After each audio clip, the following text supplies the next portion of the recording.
marami pa rin hindi naniniwala na kayang tumakbo ng isang sasakyan kahit gasoline engine nang hindi gumagamit ng accelerator or gas. Papakita ko sa inyo mga kaibigan. Or pasok tayo.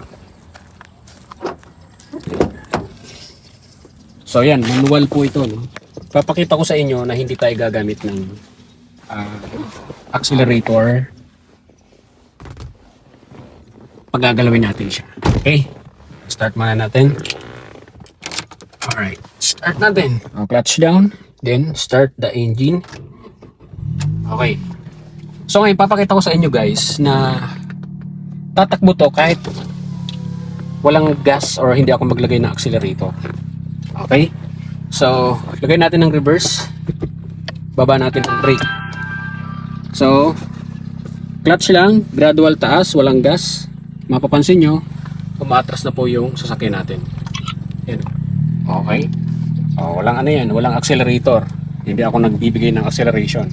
Pero gumagalaw pa atras yung sasakyan natin. Alright. Forward, clutch down. First gear, walang gas. Clutch lang gamit.